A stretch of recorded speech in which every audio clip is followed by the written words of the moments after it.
మరి అధికార పార్టీలో ఉన్నా సరే నేను ఎలక్షన్స్కి ముందేనే మినిస్టర్ గారికి ఎప్పుడైతే మనోహర్ గారికి ఎప్పుడైతే ఇక్కడ టికెట్ కన్ఫర్మ్ అయిందో మరి కన్ఫర్మ్ అయిన వెంటనే నేను ఒకసారి ఆలోచించి ఎటువైపు ఉంటే బాగుంటుంది, నేను ప్రజలకి ఉపయోగపడతాను, సమాజ ఏ ఉద్దేశంతో అయితే పొలిటికల్గా వచ్చానో దాన్ని నెరవేర్చగలుగుతానని ఆలోచించి నిర్ణయం తీసుకొని మినిస్టర్ గారి వైపు రావటం జరిగింది. జనసేన పార్టీలో జాయిన్ అవటం జరిగింది. ఎందుకంటే మెయిన్గా పబ్లిక్కి కావాల్సింది ఏంటంటే శాంతి భద్రత, డెవలప్మెంట్ యాక్టివిటీస్, పథకాలు, సంక్షేమము, అలానే ఉపాధి కలిగే అవకాశాలు. సో అవన్నీ దృష్టిలో పెట్టుకుంటే మినిస్టర్ గారు 2004లో కానీ 2009లో కానీ ఎన్నో మంచి మంచి పనులు చేయడం చేశారు. ఓవరాల్గా అన్ని విధానంగా చేశారు. డెవలప్మెంటే కాదు, ఈవెన్ రైస్ అనేది కూడా సారే ఇచ్చారు, ఫ్రీ రైస్, ఇలాంటివి చాలా చేశారు. కాబట్టి సార్ అయితే తెనాలిని ఎలాంటి సిచ్యువేషన్స్ అయినా బ్యాలెన్స్ చేస్తారని చెప్పి సార్ని నమ్మి ఏకైక కౌన్సిలర్ని ఎలక్షన్స్కి ముందే నేను రావటం చేశాను. ఎంత ఒత్తిడి వచ్చింది నాకు ఆ టైంలో.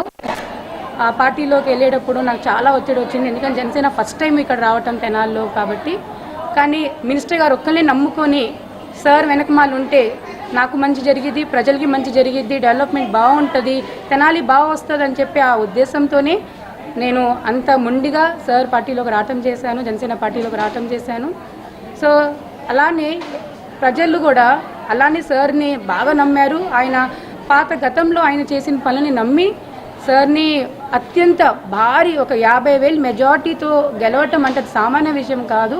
అంత మెజార్టీతో సార్ని గెలిపించారు. అట్లనే సార్ కూడా వచ్చిన ఒక వారంలోనే ఈవెన్ మనకి రేపు 12వ తారీఖు గవర్నమెంట్ ఫార్మేషన్ డే, అంతకన్నా ముందే పోలీసులందరినీ పిలిపించి ఇక్కడ మెయిన్ ఒక చాలా హై యాక్టివిటీ జరిగేది ఏంటంటే ఈ గంజాయి యాక్టివిటీ. దీన్ని ఫస్ట్ మనము స్టాప్ చేయాలని చెప్పి ముందే పోలీస్ అధికారులందరితో పెట్టి ఒక మీటింగ్ పెట్టించి దాన్ని ఎట్లయినా ఇప్పుడు చూస్తే గంజాయి రేటు మన తెనాలిలో 80%కి తగ్గిపోయింది, ఇంకా 20% ఉంది. అది కూడా సార్ చాలా స్ట్రిక్ట్గా పోలీస్ అధికారులతో దాని మీద చర్యలు తీసుకోమని చెప్పి నిరంతరం మీటింగ్ పెట్టి చెప్తూనే ఉన్నారు. ఆ తర్వాత చూస్తే జూలై మంత్లోకి వచ్చేసరికి జూన్ జూలై మంత్లో వర్షాకాలం, ఎక్కడ చూస్తే అక్కడ గుంటల్లో నీళ్లు పడిపోవటము, పిల్లలు దానిలో పడిపోవటము, వెహికల్స్ ఆగిపోవటము, ప్రతి తెనాలి టౌన్ మొత్తం అలా ఉండేసరికి వెంటనే సార్ దాని మీద కూడా ఒక విజనరీ లీడర్ కాబట్టి, ఒక సబ్జెక్ట్ ఉన్న లీడర్ కాబట్టి సార్కి తెలుసు దాన్ని ఎట్లా చేసుకోవాలనేది. సో అలానే మొత్తం మున్సిపాలిటీ కమిషనర్ గారితో డిస్కస్ చేసి, అలానే కలెక్టర్ గారితో డిస్కస్ చేసి, ఇప్పుడు చూస్తే మనం తెనాలలో 90% ఎక్కడ కూడా నీళ్ళు నిలబడటం అనేది జరగదు. రోడ్ ఎక్స్టెన్షన్ చేశారు, కాలువలు కట్టించడం జరిగారు, ప్యాచ్ వర్క్స్ ఎక్కడ ఉన్నా సరే మ్యాక్సిమం ఉన్నాయి, ఇంకా కొంచెం, కానీ మ్యాక్సిమం ఈ 1 year పాలనలో మ్యాక్సిమం ప్యాచ్ వర్క్స్ కూడా సార్ స్ట్రిక్ట్గా చెప్పి మున్సిపల్ అధికారులతో అది కూడా చేయడం చేశారు. కాబట్టి సో మనకి మెయిన్ సమస్య ఫస్ట్ గంజాయి, నెక్స్ట్ ఇది నీళ్ళు నిలబడటం కాబట్టి అది కూడా, నెక్స్ట్ పార్క్, పిల్లలకి ఆహ్లాదకరంగా ఉండే park, next third activity sir parks మీద దృష్టి పెట్టి చిన్నరావూరు పార్క్ని మీరు అందరూ చూసే ఉంటారు, ఎంత చక్కగా దాన్ని డెవలప్ చేశారు, ఎంత బాగా దాన్ని ఇంకా రెనోవేట్ చేయడం చేశారు, ఎంత ఫండ్ దానికి అలొకేట్ చేశారు. అట్లానే అదొక్కటే కాదు, ప్రతి వార్డులో ఎట్లాంటి సమస్యలు ఉన్నా సరే ఒక రోడ్డు కానీ కంపల్సరీ చెయ్యాలి. ప్రజలకి నేను ఎందుకైతే నేను వచ్చానో దాన్ని నెలకు వచ్చినంత ఎక్కడా రాలేదు, ఏ కాన్స్టిట్యున్సీకి రాలేదు. అది కేవలం జరిగిందంటే మన మినిస్టర్ నాదెళ్ల మనోహర్ గారి వల్లనే. సార్ తెనాలిలో ఉంటే ఇక్కడ జనాలకి మంచి పీస్ ఉంటుంది, డెవలప్మెంట్ ఉంటుంది, పథకాలు కూడా సార్ ఒక సివిల్ సప్లై మినిస్టర్ కాబట్టి మనకి చక్కగా చూస్తే ఇప్పుడు రేషన్, ఒకప్పుడు ప్రజలు ఇబ్బంది పడేవాళ్ళు, బండి వాళ్ళ ఇక్కడ వచ్చింది అంటే రేషన్ బండి, అది వాళ్ళు అందుకోలేకపోతే వాళ్ళ ఆ నెల రేషన్ మిస్ అయిపోయేవాళ్ళు. కానీ సార్ ఆ సమస్యను కూడా రేషన్ షాప్ దగ్గర చక్కగా ఆ స్టాక్ని 10% పెంచేసి ప్రజలందరూ అక్కడికి మార్నింగ్ 8 to 12, మళ్ళీ ఈవినింగ్ 4 to 8, 15 రోజులకి ఆ స్టాక్ తీసుకునేలాగా వాళ్ళకి అవకాశం కలిగించారు. ప్రజలు కూడా చాలా హ్యాపీగా ఫీల్ అవుతున్నారు సార్ మళ్ళీ మార్పు తీసుకొచ్చినందుకు. సూపర్ 6 మొన్నే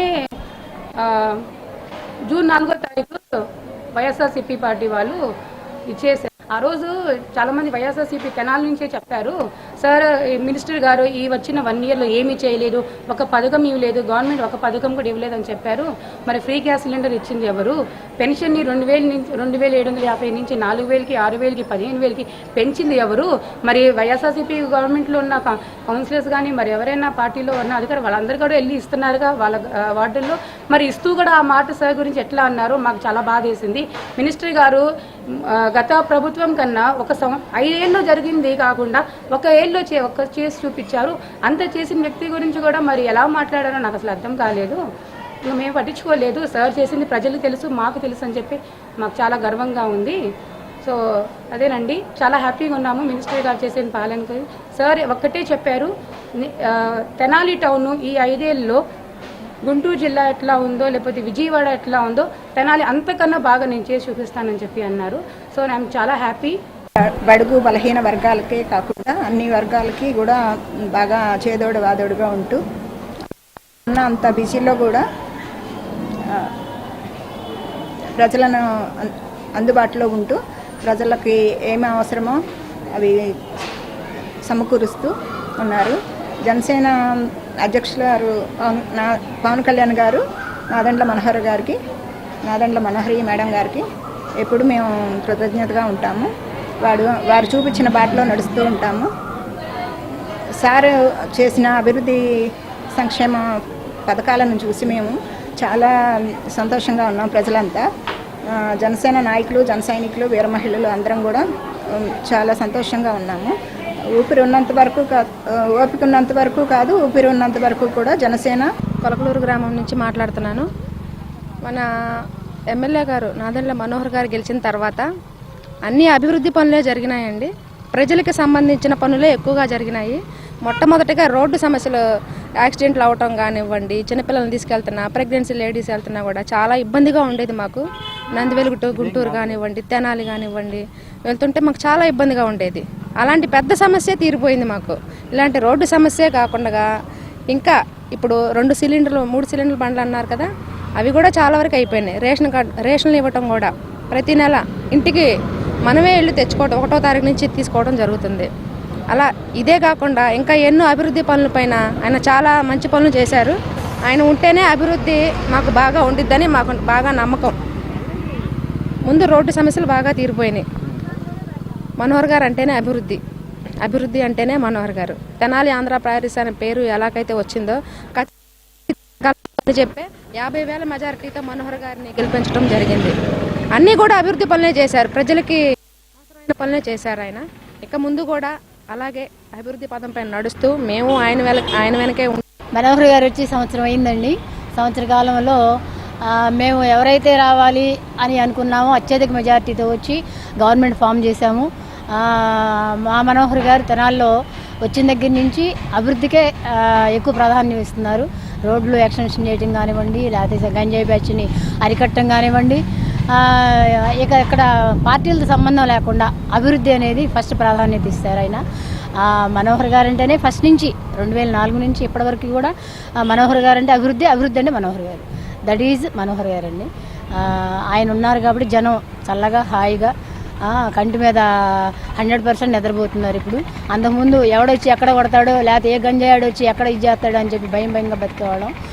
ఇప్పుడు ఫుల్ హ్యాపీగా మా మనోహర్ గారి నీడలో మేమందరం హ్యాపీగా ఉన్నామండి. మళ్ళీ సారు ఎన్ని ఎలక్షన్స్ వచ్చినా, ఏ ఎలక్షన్స్ వచ్చినా మనోహర్ గారిది పై చేయి కావాలి. మనోహర్ గారే ఇక్కడ బ్రాండ్, అంతే. తెనాలి బ్రాండ్ ఎవరంటే మనోహర్. మాది తెనాలి నియోజకవర్గం, కొలకలూరు గ్రామం. ఈ నియోజకవర్గంలో మళ్ళీ ఎన్నికల అనంతరం శాసనసభ్యులుగా ఎన్నికైనటువంటి నాదెండ్ల మనోహర్ గారి నేతృత్వంలో గతంలో ఏ విధంగా అయితే అభివృద్ధి కార్యక్రమాలతో భిన్నంగా, గతంలో ఎప్పుడూ లేనంత విభిన్నంగా అభివృద్ధి ఎంతగా ముందుకెళ్లిందో దాన్ని తలపిస్తూ ఈ రోజున ఈ ఏడాది కాలంలో అనేక కార్యక్రమాలను వారు శ్రీకారం చుట్టారు. ఒకవైపు ప్రభుత్వ సంక్షేమంతో పాటు నాదెండ్ల గారి మార్క్ తాలూకు అభివృద్ధి అంటే ఎలా ఉంటుంది ఏంటి అనేది కూడా ఒకసారి మళ్ళీ ఈ తరం ప్రజలకి, అదేవిధంగా గతంలో వారి పరిపాలనలో యొక్క అభివృద్ధి కార్యక్రమాలను, సంక్షేమాన్ని పొందినటువంటి ప్రజలు కూడా నిశ్చితంగా పరిశీలిస్తూ ఉన్నారు. చూసుకుంటే నియోజకవర్గంలో అటు పట్టణంలోనైనా, ఇటు కొల్లిపర మండలం, తెనాలి మండలంలోనైనా 2 ప్రాంతాల్లో కూడా ఎక్కడికక్కడ అభివృద్ధి కార్యక్రమాలకు శ్రీకారం చుడుతూ ముందుకెళ్తా ఉన్నారు. వచ్చి వెంటనే సీసీ రోడ్ల నిర్మాణానికి పూనుకొని దానికి సంబంధించినటువంటి నిధులను తీసుకొచ్చి మా అందరి చేత కూడా వర్క్ చేయించారు. నేను కూడా మా కొలకలూరు గ్రామంలో ఒక 2 సీసీ రోడ్లను సార్ ఆశీస్సులతో ప్రజలకు పనిచేసే అవకాశం దక్కింది. అంతేకాదు రోడ్ల విస్తీర్ణం కూడా పట్టణంలో ఎక్కడెక్కడైతే ఆక్రమణలకు గురైన ఉన్నాయో ఆక్రమణలన్నింటినీ కూడా మన ప్రభుత్వం తాలూకా మున్సిపాలిటీ తాలూకా అధికారులతో కోఆర్డినేషన్ చేసుకొని ఎక్కడికక్కడ రోడ్లు ఎక్కడైతే మనకు పూడిపోయినాయో వాటన్నిటిని కూడా పునర్నిర్మాణం చేస్తూ పట్టణంలో కూడా ఒక సరికొత్త అభివృద్ధి కార్యక్రమాన్ని వారు ముందుకు తీసుకెళ్తా ఉన్నారు. ప్రతి సందర్భంలో కూడా పట్టణంలో అనేక కార్యక్రమాలను ముందుకు తీసుకెళ్లాలంటే ప్రజలు ప్రతి సందర్భంలోనూ ఆఫీస్కి వచ్చే అవకాశం ఉంటుందో ఉండదో అనే ఉద్దేశంతో వారే స్వయంగా ప్రజల్లోకి వెళ్ళి పట్టణంలో ప్రతి వార్డులోకి కూడా ఒక అభివృద్ధి కార్యక్రమాలు ఏ విధంగా ఉన్నాయి, సమస్యలు ఏ విధంగా ఉన్నాయి అనేటువంటి విధానాన్ని కూడా వారు తెలుసుకుంటా ఉన్నారు. మాకు నమ్మకం ఉంది ఖచ్చితంగా మనోహర్ గారు ఈ సంవత్సర కాలంలో అనేక రకాల కార్యక్రమాలకు కొన్ని వందల కోట్ల రూపాయల వరకు ఇప్పటివరకు ఈ ఏడాది కాలంలోనే 100 కోట్ల రూపాయల పైచీలకు అభివృద్ధి కార్యక్రమాలు ఈ నియోజకవర్గంలో తీసుకొచ్చారు. మరిన్ని కార్యక్రమాలతో వచ్చే 4 ఏళ్లలో కూడా పూర్తి స్థాయిలో ఎక్కడ కూడా సీసీ రోడ్డు కానీ గుంతలు కానీ డ్రైనేజీలు కానీ ఎక్కడ కూడా ఎటువంటి అసౌకర్యాలు ప్రజలకు లేకుండా వారి పరిపాలన ఉంటుందని చెప్పేసి కూడా మేము ఆశాభావం వ్యక్తం చేస్తూ ఉన్నాం. ముందుగా 2024 సార్వత్రిక ఎన్నికల్లో తెనాలి ఎమ్మెల్యేగా నాదెండ్ల మనోహర్ గారిని ఎన్నుకున్న తెనాలి నియోజకవర్గ ప్రజలందరికీ కూడా మనస్ఫూర్తిగా ధన్యవాదాలు తెలియజేస్తున్నాను. మనం ఎన్నుకున్న మన శాసనసభ్యులు గడిచిన సంవత్సరంలో ఆయన చేసుకుంటూ వచ్చిన కార్యక్రమాల్లో ఎప్పుడైతే ఆయన శాసనసభ్యులుగా ఎన్నికయ్యారో మరుసటి రోజు నుంచే రంగంలో దిగి తెనాలిలో ఉన్నటువంటి మురికి కాలువట్ల అన్నింటినీ శుభ్రం చేయడం వల్ల ఆ తర్వాత జరిగిన 2-3 రోజులు కురిసిన వర్ష ప్రభావం మన మీద లేకుండా ముందు జాగ్రత్త చర్యగా ఆయన తీసుకున్న చర్య వల్ల తెనాలి ముంపుకు గురి కాకుండా కాపాడగలిగారు. అదేవిధంగా శాసనసభ్యులుగా నాదెండ్ల మనోహర్ గారు ఎన్నిక అవ్వడానికి ముందు తెనాలి మొత్తం కూడా యువత దాదాపుగా 15 నుంచి 20% మంది యువత గంజాయికి బానిసలై కుటుంబాలు నాశనం అయిపోతున్న సందర్భంలో ఎప్పుడైతే శాసనసభ్యులుగా ఎన్నికయ్యారో పోలీస్ డిపార్ట్మెంట్ని తీసుకొచ్చి కూర్చోబెట్టి వాళ్ళతో మాట్లాడి ఎట్టి పరిస్థితుల్లో కూడా గంజాయి అనేది తెనాలిలో ఉండకూడదు అని కఠిన చర్యలు తీసుకొని తెనాలి గంజాయి రహిత ప్రాంతంగా తీర్చిదిద్దడంలో నాదెండ్ల మనోహర్ గారి కృషి అద్భుతం. అదేవిధంగా రోడ్ల సమస్య మనం చూస్తున్నాం. తెనాలి రత్నా టాకీస్ దగ్గర నుంచి అటు పైకి ఇంతకుముందు ఎంతో ఇరుకుగా ఉండేది. ఈయన ఎమ్మెల్యేగా ఎన్నికైన తర్వాత గౌరవ శాసనసభ్యులు ఆ చుట్టుపక్కల ఉన్న సైడ్స్ ఉన్న మొత్తాన్ని కొట్టేసి అది మొత్తం సిమెంట్ రోడ్డు చేసి వెడల్పు చేయడం వల్ల ఈరోజు మనం అటు పోయి ఒకసారి చూసినప్పుడు ఎంత విశాలంగా రోడ్లు విస్తరించున్నాయో మనందరికీ కూడా తెలుస్తుంది. ఆ జరిగిన సంఘటనలో ఎక్కడన్నా ఏదన్నా సమస్యలున్నా వాటిని పిలిపించి మాట్లాడి ఆ సమస్యలను తీర్చిదిద్దడంలో ఆయన రాజనీతిజ్ఞత కానీ ఆయన సీనియారిటీ కానీ మనకు కళ్ళకు కట్టినట్టు కనబడుతుంది. అదేవిధంగా గడిచిన ప్రభుత్వం ఉన్నప్పుడు తెనాలి ప్రాంతాన్ని మనం కరెక్ట్గా అధ్యయనం చేసుంటే ప్రతి చోట కూడా 20 అడుగులు 30 అడుగులు ఫ్లెక్సీ బోర్డులు కనబడతా ఉండే. మనం ఎక్కడికి వెళ్ళినా సరే గాలివాన వచ్చినా లేదా చిన్న గాలి కొట్టినా సరే ఈ ప్రజల మీద పడిపోయి ప్రాణాలకి ముంపు వాటిల్లడానికి అవకాశం ఉన్న అటువంటివి కూడా ప్రోత్సహించకుండా ఎక్కడెక్కడైతే అవన్నీ ఉన్నాయో వాటిని వెల్డింగ్ చేసి మరీ రాడ్లతో సహా తీసేసి అటువంటి ప్రమాదాలు జరగకుండా నాదెండ్ల మనోహర్ గారు నివారించడం జరిగింది. అదేవిధంగా ఆయన ముందు చూపుతో రాబోయే రోజుల్లో ఏదైతే మన మార్కెట్ యార్డ్ దగ్గర నుంచి చెంచుపేట దాకా ఫ్లైఓవర్ ఒకటి వాకబుల్ది నిర్మించాలని చూస్తున్నారు. అదొకటి.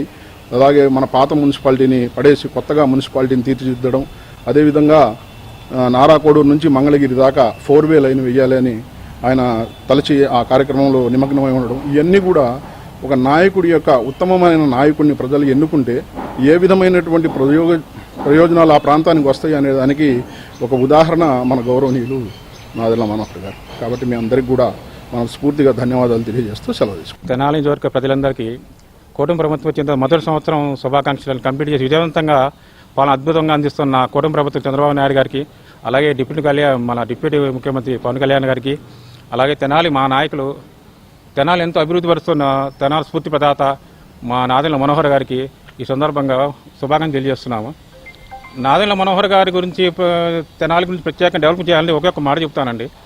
ఈ మధ్య నేను ఒక బస్కి వెళ్ళాను. తెనాలి నుంచి ఒక ఆర్డినరీ బస్సు గుంటూరు ఎక్కాను బస్సు. ఆ బస్సు ఎక్కిన తర్వాత తెంచుపేటలో ఒక ఫ్యామిలీ హైదరాబాద్ నుంచి వచ్చారట 3 ఏళ్ల క్రితం. వాళ్ళు ఎక్కితే వాళ్ళు తెనాలి బస్సు ఎక్కమంటే మేము ఎక్కమంటున్నారు. ఏంటంటే 3 years బ్యాక్ వాళ్ళు ఎక్కి కూర్చుంటే వాళ్ళ ఆవిడకి ఆ గుంటలో గోతులతో 20,000 రూపాయలు హాస్పిటల్కి వచ్చాయన్నాడు. అయితే మా కండక్టర్ గారు పాపం లేదండి ఇప్పుడు ఎక్కి కూర్చోనంటే ఆయన ధైర్యం చేసి మీరు చెప్పారని కూర్చుంటే కండక్టర్ గారికి కూర్చోబెట్టిన తర్వాత ఆయన గుంటూరు బస్ స్టాండ్ దిగి తర్వాత కండక్టర్ గారు అడిగారు ఏమో ఇప్పుడు చెప్పనంటే ఆయన వెళ్తూ ఒకే ఒక మాట అన్నారు, జై నాదెండ్ల మనోహర్. ఆయన ఎవరో నాకు తెలియదు కానీ జై నాదెండ్ల మనోహర్ అని చెప్పి దిగిపోయారు. ఇంతకంటే మనోహర్ గారి గురించి ప్రత్యేక అభివృద్ధి చెప్పాల్సిన ఏమీ లేదండి. ఎందుకంటే ఆయన గురించి ఎంత చెప్పినా చాలా తక్కువే.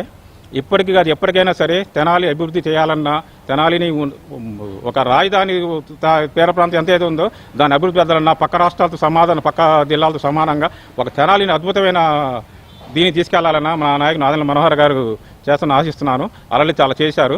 ఈ సందర్భంగా మరొకసారి తెనాలి నియోజకవర్గ ప్రజలందరికీ దాదాపుగా కూటమి ప్రభుత్వం వచ్చి సంవత్సరం అయింది.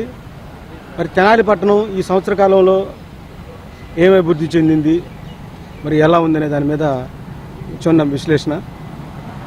మరి ఎమ్మెల్యేగా గెలవంగానే మరి మొట్టమొదటి ఆయన తీసుకున్న ప్రాజెక్టు ఈ 3 కాలువలు. 3 కాలువల్లో గత 5 సంవత్సరాలు చెత్త పెరిగిపోయి తాగునీటికి సాగునీటికి అనేక రకాల ఇబ్బంది. మరి కనీసం తొంగి కూడా చూసిన నాయకులు ఎవరు లేరు. దాన్ని అక్కడ స్టార్ట్ చేశారు ఆయన. ప్రక్షాళన జరగాలి, పంట కాలువలాగానే ఉండాలి, మురుగు కూపల్లా కాదని తెనాలి పట్టణం ఉన్నటువంటి అన్ని కాలువల్ని కూడా ఇమీడియట్లీగా యుద్ధ ప్రాతిపదికన ఆయన క్లీన్ చేసిన విధానం మొట్టమొదటిగా మనం చెప్పుకోవచ్చు. మరి అక్కడి నుంచి తీసుకుంటే తెనాలిలో గత 5 సంవత్సరాలు విపరీతంగా గంజాయి హబ్గా తెనాలి తయారైంది. రౌడీ మొక్కలకి, అల్లరి మొక్కలకి తెనాలి ఒక అడ్డాగా తయారైంది. ప్రక్షాళన చేయాలి, తెనాలి ప్రజలకి సుఖశాంతులతో ఉన్నటువంటి వాతావరణాన్ని తెనాలిలో ఉండాలి అని ఒక సదుద్దేశంతో గంజాయిని అరికట్టడం 100% సక్సెస్ అయ్యారు. రౌడీలను అరికట్టడం 100% సక్సెస్ అయ్యారు. ఎవరిని కూడా ఉపేక్షించే పని లేదు, మనాతన లేదు, పార్టీ లేదు. ఎవరైనా సరే లా అండ్ ఆర్డర్కి వ్యతిరేకంగా ఎవరైనా ఉన్నారంటే ఖచ్చితంగా వాళ్ళని శిక్షించాల్సిందనే ఒక సంకల్పం తీసుకున్నారు. ఆ విధంగా ముందుకు పోతా ఉన్నారు. మరి రోడ్లు మరి చూడండి, గత 5 సంవత్సరాల్లో కూడా ఒక నియోజకవర్గం కాదు, యావత్ ఆంధ్రప్రదేశ్లో కూడా ఎక్కడా రోడ్లు లేని పరిస్థితి, గుంతలమయం. మనం ఇక్కడి నుంచి విజయవాడ లాంటి దాదాపు 1.5 నుంచి 2 గంటలు పట్టే పరిస్థితి ఉంది. కానీ ఈ కూటమి ప్రభుత్వం వచ్చిన సంవత్సరం లోపు రాష్ట్రంలో అన్ని రహదారులు కూడా యుద్ధ ప్రాతిపదికన రిపేర్ చేసి మరి ముందుకెళ్ళే పరిస్థితి ఉంది. ఒక తెనాలి నియోజకవర్గంలోనే ఈ రోడ్ల కోసం, ఈ డ్రైన్ల అభివృద్ధి కోసం దాదాపుగా 100 కోట్ల రూపాయలు ఈ సంవత్సర కాలంలో నిధులు తెచ్చి ఖర్చు చేసిన ఘనత నాదెండ్ల మనోహర్ దక్కుతుందని తెలియజేస్తా ఉన్నా. మరి ఆయన సంకల్పం తెనాలి, గుంటూరు, విజయవాడకి ఎటువంటి పరిస్థితుల్లో కూడా తగ్గకుండా అభివృద్ధి చెందాలి. ఆ అభివృద్ధిని నేను చేసి చూపిస్తున్న 5 ఏళ్లలో నాకు అవకాశం ఇవ్వండి అన్నారు. అదేవిధంగా మరి తెనాలి పట్టణాన్ని అభివృద్ధి చేస్తూ ఉన్నారు. మరి మీరు చూసే ఉంటారు, దాదాపుగా 650 కోట్లతో ప్రణాళికతో మంగళగిరి దగ్గర నుంచి దాదాపు గుంటూరు దాకా 4 లైన్ల రహదారిని విస్తరించే పని మరి తీసుకున్నారు. అతి త్వరలో కూడా అది ఇప్పుడు సర్వే జరుగుతూ ఉంది. భూసేకరణ అక్కడక్కడ భూసేకరణ ఉంది. ఖచ్చితంగా రాబోయే సంవత్సరాలు ఎటువంటి పరిస్థితుల్లో కూడా అది జరిగి తీరుద్ది.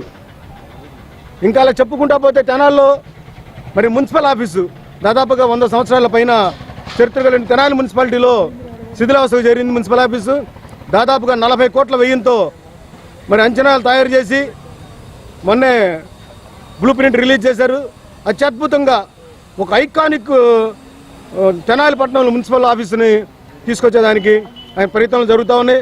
త్వరలో శంకుస్థాపన చేసుకుని ఆ పని కూడా ముందుకు తీసుకెళ్తామని తెలియజేస్తా ఉన్నాం. గత ఈ రోజుతో సంవత్సరం గడిచిన సందర్భంగా గౌరవనీయులు రాష్ట్ర మంత్రివర్యులు శ్రీ నాదెండ్ల మనోహర్ గారు తెనాలి రూపురేఖల్ని మార్చారనటంలో ఎటువంటి సందేహం లేదు. ఎందుకంటే వారు వచ్చిన కాడి నుంచి ఎక్కడ గతంలో వాన పడితే వరదలు వస్తే ఎక్కడికక్కడ నీళ్లు స్తంభించిపోయి మెయిన్ రోడ్లో నడవాలంటే చాలా చండాలంగా ఉండేది. ఈ రోజున అట్లాంటి మెయిన్ రోడ్లలోనే చూసుకుంటే కనీసం చుక్క నీరు అనేది వరద పడినా కానీ నీళ్ళు ఆగే పరిస్థితి ఎక్కడా లేదు.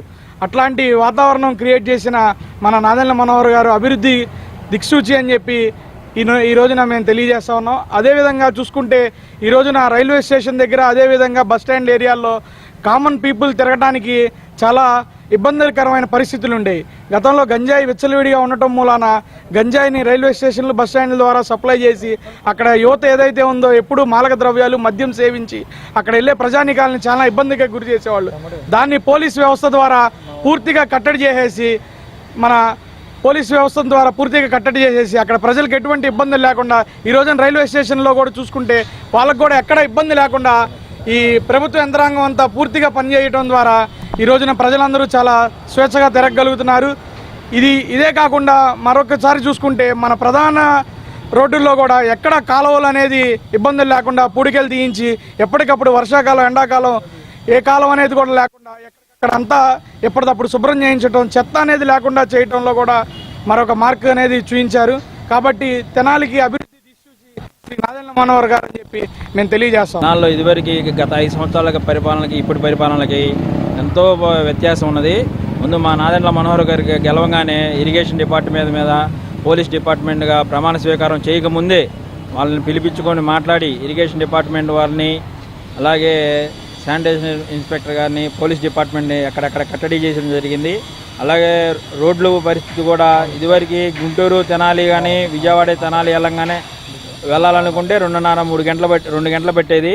అలాగే ఇప్పుడు గంటలోనే రోడ్లు గెలవంగానే నాదెండ్ల మనోహర్ గారు రోడ్లు వేయడం జరిగింది. ఇప్పుడు అందరూ సుఖశాంతులతో బయలుదేరుతున్నారు. బండ్ల మీద ఎక్కడ యాక్సిడెంట్ జరగకుండా అందరికీ అభివృద్ధి పదంలో దూసుకుపోతుంది తెనాలి నియోజకవర్గం మొత్తం. ఎక్కడా లేని విధంగా అభివృద్ధి కార్యక్రమాలు ఒక తెనాలి నియోజకవర్గంలోనే నాదెండ్ల మనోహర్ గారు గెలవంగానే నియోజకవర్గం మొత్తం బాగా అభివృద్ధి పదంలో దూసుకువెళ్తున్నారు నాదెండ్ల మనోహర్ గారు. అలాగే ఈ కూటమి ప్రభుత్వం వచ్చిన తర్వాత ఎక్కడ అరాచకాలు జరగకుండా డిపార్ట్మెంట్ కానీ అందరూ కూడా గట్టి చర్యలు తీసుకుంటున్నారు, ఏమి జరగకుండా. అలాగే గంజాయి మీద తెనాల్లో ఇదివరకు ఎంత ఇదిగా ఉండేదో ఇప్పుడు నాదెండ్ల మనోహర్ గారు రాగానే పోలీస్ డిపార్ట్మెంట్ వారిని ఎంతో కఠినంగా వ్యవహరించి ఏ పార్టీ అని లేకుండా ఆ పార్టీ అని లేదు ఈ పార్టీ అని లేదు, ఏ పార్టీ మీద అయినా సరే ఎవరు చేసినా సరే కఠిన చర్యలు తీసుకోమని ఆదేశాలు ఇచ్చారు పోలీస్ డిపార్ట్మెంట్ వారికి కూడా. అందుకే పోలీస్ డిపార్ట్మెంట్ వారు కూడా సహకరించి బాగా డిపార్ట్మెంట్ వారు బాగా పనిచేస్తూ ఉన్నారు. ముందుగా నాదెండ్ల మనోహర్ గారికి సంవత్సర కాలం పూర్తయిన సందర్భంగా శుభాకాంక్షలు తెలియజేస్తున్నాం. గడిచిన ఈ సంవత్సర కాలంలో నాదెండ్ల మనోహర్ గారు చేసిన మంచి అభివృద్ధి కార్యక్రమాలు ఇంతవరకు ఎటువంటి ఎమ్మెల్యే కూడా చేయలేదు. ఈ సంవత్సర కాలంలో చేసిన అభివృద్ధి పనులు ఏ వార్డులో చూసుకున్నా కానీ కాలువలు కానీ మెయిన్ రోడ్లో వచ్చి చూసేసరికి కలవట్లు కానీ అన్నీ కూడా ఎటువంటి నీరు ఆగకుండా కాలువలు కానీ అన్నీ మొత్తం కూడా చాలా మొత్తం కొత్త డ్రైన్లు అన్నీ కొత్తవి కట్టించారు, పాతవి అని ఉంటే రిపేర్ చేయించారు. అటువంటిగానే సంక్షేమంలో వచ్చేసరికి ఈ సచివాలయంలో సోషల్ వెల్ఫేర్లో కానీ ఎక్కడికి కానీ మొత్తం అన్నీ కూడా చాలా అందరికీ అందుబాటులో తీసుకొచ్చారు. ప్రతి ఒక్క గవర్నమెంట్ ఆఫీసర్ కూడా ఇంతకుముందు ఎవరికీ అందుబాటులో ఉండేవాళ్ళు కాదు. ఈ సంవత్సర కాలంలో మనోహర్ గారు కానీ పైన కూటమి ప్రభుత్వం అధికారంలోకి వచ్చిన తర్వాత అందరూ ప్రతి ఒక్క గవర్నమెంట్ ఆఫీసర్ కూడా ఎవరి పద్ధతిలో వాళ్ళు ఉద్యోగాలు బాగా స్ట్రిక్ట్గా చేస్తున్నారు. ఇంతవరకు ఎవరు కూడా కాస్త అన్రెగ్యులర్గా ఉండేవాళ్ళు. గవర్నమెంట్ ప్రభుత్వం కూటమి ప్రభుత్వం వచ్చిన తర్వాత అందరూ కూడా చాలా స్ట్రిక్ట్గా వర్క్ చేస్తున్నారు. అట్లానే మున్సిపల్ వర్క్లు కానీ మీరు చూసుకుంటే పంచాయతీల్లో కానీ ఎన్ఆర్జీ పంచాయతీలు చూస్తే ప్రతి ఒక్క ఎటువంటి రోడ్లు లేని ప్రాంతాల్లో కూడా కళ్యాణ్ గారు కానీ మనోహర్ గారు కానీ సారథ్యంలో ఎన్నో రోడ్లు వేశారు. ఎక్కడో గుంటల రోడ్లు పడేవి. తెనాలి టు నందివెలుగు కానీ తెనాలి టు నాడాకోడూరు కానీ గుంతల్లో పడి ఎన్నో మంది ప్రాణాలు కోల్పోయారు. అట్లాంటిది మనోహర్ గారు వచ్చిన తర్వాత చాలామందికి కూడా మొత్తం రోడ్డుతో సహా మామూలుగా ఇంతకుముందు ఒక లేరు వరకే రోడ్లు వేసేవాళ్ళు. అట్లాంటిది ఇప్పుడు 5-6 అంగుళాలు మందంలో కూడా బాగా రోడ్లు వేశారు. ఇవన్నీ చెప్పుకుంటా పోతే చాలా ఉన్నాయండి చేసిన కార్యక్రమాలు. ఇంకా ముందు మరెన్నో మనోహర్ గారు చేయాలని కోరుకుంటున్నాం మేము. ఇట్లాంటి విజయ కార్యక్రమాలను చేస్తే మేమంతా చాలా సంతోషం వ్యక్తం చేస్తున్నాం. మినిస్టర్ గారు అనేక డ్రైనేజ్ కాలువలు కానీ రోడ్లు కానీ సీసీ రోడ్లు కానీ వేపించడం చాలా జరిగినది. ఈ గత ప్రభుత్వం కానీ అంతమంది ఎమ్మెల్యేలు కానీ ఎవరూ చేయని విధంగా ఈరోజు మనోహర్ గారు ముందు మన తెనాలికి డ్రైనేజ్ ప్రాబ్లం పెద్ద ప్రాబ్లం. ఈ ప్రాబ్లం సాల్వ్ చేశారంటే ఎవరు? మనోహర్ గారు. ఈ విధంగా మన 5 సంవత్సరాల్లో మన తెనాలిని బాగా అభివృద్ధి చేసుకుని బాగా సుందర తెనాలిగా తీర్చిదిద్దుతారని మన మనోహర్ గారికి మినిస్టర్ గారికి హృదయపూర్వకం తెలియపరుస్తూ మా వార్డు తరఫున ఇప్పుడు మా 14 వార్డులో నేను సీసీ రోడ్లు కానీ డ్రైనేజీ కానీ అడిగాను. వెంటనే డ్రైనేజీ గ్రాండ్ చేసేసి వెంటనే ముందు డ్రైనేజ్ కాలువలు కట్టేసేయండి మాకు చెప్పడం, వాళ్ళు అంతలో ఏఈ కానీ డిఈ కానీ అందరూ వచ్చేసి దాన్ని కొలతలు కొలిచి ఎస్టిమేషన్ వేసి దాన్ని వెంటనే మొదలు పెడతాం కూడా జరిగింది. ఈ విధంగా ఎంత తొందరగా పనులు చేస్తున్నారంటే మన మనోహర్ గారి హయాంలో ఈ వర్కులు జరుగుతున్నాయని తెలియపరుస్తూ మన తెనాలని అభివృద్ధి చేసుకుందామని మనోహర్ గారు ఉండగానే మన తెనాలని సుందర తెనాలుగా తీర్చిదిద్దుతారని ఆశిస్తూ సెలవు తీసుకున్నాం. ఐతానగర్లో పుట్టి పెరిగిన ఆడపిల్లగా నేను చెప్తున్నా, ఎన్నడూ మేము ఈ క్రైమ్ చూసెరగం, ఎన్నడూ ఇలాంటి కిరాతకాలు చూసెరగం. అలాంటిది గత 5 సంవత్సరాల్లో ఎక్స్ ఎమ్మెల్యే అన్నాబొత్తుని శివకుమార్, లోకనాథం గారి సమక్షంలో ఎంత క్రైమ్ పెరిగిందనేది నిన్న ఒక్కొక్క వీడియో వస్తూ ఉంటే మాకు అసలు ఎంత ఆశ్చర్యం వేసిందంటే, ఒక ఐతానగర్ బిడ్డగా నాకు భయం వేసింది. ఆశ్చర్యం అనేదానికన్నా కూడా భయం వేసింది. ఇంత క్రైమ్ ఉందా, ఇంత క్రైమ్ జరుగుతుందా అని. అక్కడ ఎంఆర్పిఎస్కి సంబంధించిన వాళ్ళు నిరసన తెలుపుతూ నల్ల బెలూన్లు పట్టుకుని ఉంచున్నారు. కనీసం దాని సమస్య మీద ఏముంది అనేది దాంట్లో అడగటం కానీ ఏమైనా చేసి ఉంటే జగన్మోహన్ రెడ్డి మీద ఏమైనా ఒక 0.1% అయినా అతను చేసినది కరెక్ట్ అని నేను అనేదాన్ని. కానీ అది కనీసం ఆలోచన కూడా లేదు. ఎందుకంటే వాళ్ళు ఎందుకు నిరసన తెలియజేశారు అంటే, ఒక వ్యక్తిని చంపేసేసి ఆ వ్యక్తి ఆచూకీ ఇంతవరకు కూడా తెలియనీయకుండా తల్లిదండ్రులకి ఆ బాడీని కూడా అందకుండా చేసిన గనుల ఇప్పుడు జగన్మోహన్ రెడ్డి పలకరించిన వెళ్ళిన వ్యక్తులు, దాని గురించి ఆ బాడీ ఎక్కడుందో కూడా అడిగి చెప్పయ్యా అని చెప్పి ఒక నిరసన కార్యక్రమం తెలియజేస్తుంటే అసలు ఏమాత్రం పట్టకుండా నా రౌడీలు నాయనకమాలున్నారు, నా రౌడీ షీటర్లు నాయనకమాలున్నారు అనుకున్నారో మరి ఏమో, మరి మాకైతే తెలియదు. కానీ ఆయన వచ్చి దర్జాగా వచ్చి పలకరించడం జరిగింది. ఇప్పుడు మేమేమనుకోవాలి, రేపు ఇవరి నుంచి రేపు మేము ఐతానగర్లో తిరగాలి అంటే వాళ్ళని చూసి మేము భయపడాలా? అంటే ఇప్పుడు పోలీసులు కొట్టారు అని చెప్పి వచ్చారు. పోలీసులు కొట్టారు అంటే పోలీసులు ఎందుకు కొట్టారు? వాళ్ళకైనా పర్సనల్ కక్షలు ఉన్నాయా? లేదు కదా. ఎందుకు కొట్టాల్సి వచ్చింది? నేరం చేశారు కాబట్టి పబ్లిక్లో కొడితే అంటే ఇది కంట్రోల్ అవ్వట్ల. గత 5 ఏళ్ల నుంచి చాలా అరాచకాలు జరుగుతున్నాయి. సో తెనాలి ప్రజలు ఇన్సెక్యూర్గా ఫీల్ అవుతున్నారు కాబట్టి ఇలా చేస్తే మేము ఇలా చేస్తామని చెప్తున్నాము అని చెప్పి ఒక పబ్లిక్కి ఒక మెసేజ్ ఇచ్చారు.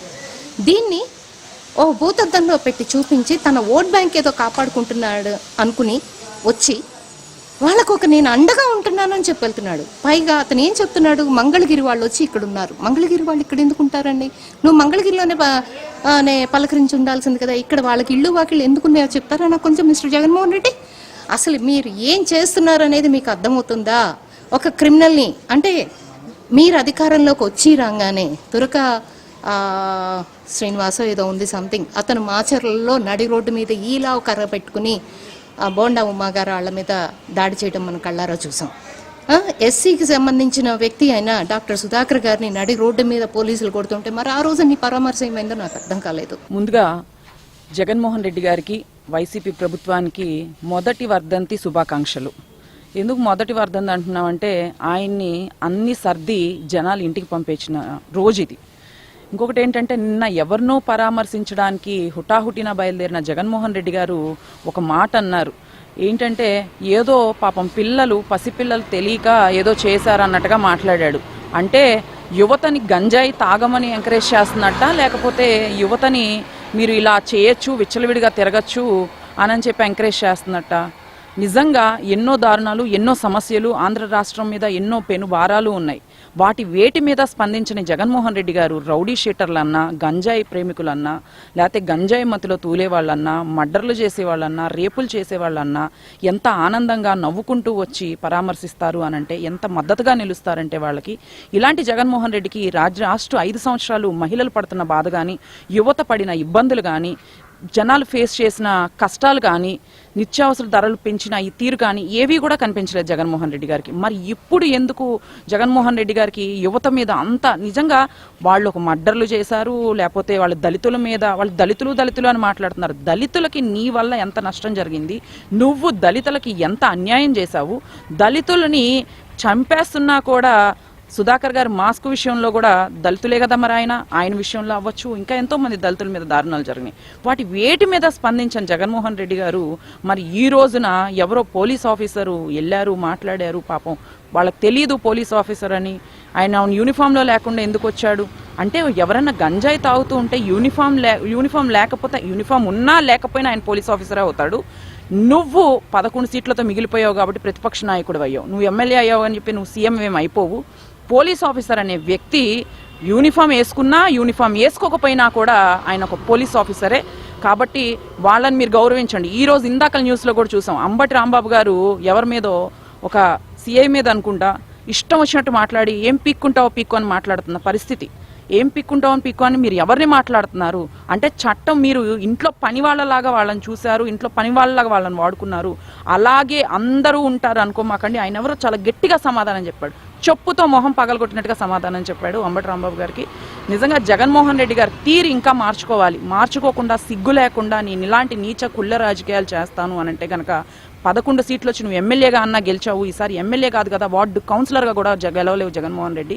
అయ్యా జగన్మోహన్ రెడ్డి గారు 5 సంవత్సరాలు మీరు పరిపాలించినప్పుడు జరిగిన తప్పులు ఎలాంటివి జరిగినా కూడా మీ దృష్టికి రాలేదు. కానీ నిన్నగాక మొన్న జరిగింది, వాళ్ళు తప్పు చేశారని చెప్పని పోలీసులు కొట్టిన దానికి వాళ్ళు గంజాయి తాగారో మందు తాగారో ఏం చేశారో అది తప్పు కాబట్టే వాళ్ళు పోలీసులు శిక్షించారు. అది మీకు చాలా తప్పుగా కనపడేది. కానీ మా కౌన్సిలింగ్ హాల్లోకి మా మున్సిపల్ మీటింగ్ జరిగేటప్పుడు ఒక చైర్మన్ భర్త అయినటువంటి అతను అసలు రాకూడదు, అతను వచ్చి అతనికి ఇష్టం వచ్చినట్టు ఒక ఆడ మనిషిని నోటికి వచ్చినట్టు మాటలు బూతులు తిడితే అది అన్ని మీడియాల్లో వచ్చింది. అది మీకు కనిపించలేదు. కానీ ఇదేదో ఏమీ జరగని దానికి మీరేదో పెద్ద ముఖ్యమంత్రిగా ఉన్నప్పుడు మీరు ఏమీ చేయలేంది, మీకు బయటకు రావాలంటే నేను మీకు హై సెక్యూరిటీ తోటి మీకు హెలిప్యాడ్లు పెట్టించుకొని మీరు నానా విధాలుగా చేసిన మనిషి ఇప్పుడు ఏదో ఒక చిన్న పొరపాటు జరిగిన దానికి మీరు దాన్ని రౌడీ షీటర్లు అయినటువంటి వాళ్ళనే విడిగా ఎవరిని ఇచ్చేయలేదు వాళ్ళు. దానికి మీరు అదేదో పెద్ద పరామర్శించడానికి ఇక్కడ ఏదో నష్టం జరిగిపోయిందని చెప్పారని మీరు చాలా ఆవేశంగా జనాన్ని పోగేసుకొని మీరు ఇంతగా వచ్చి నిన్న హల్చల్ చేయాల్సిన పని అయితే లేదు.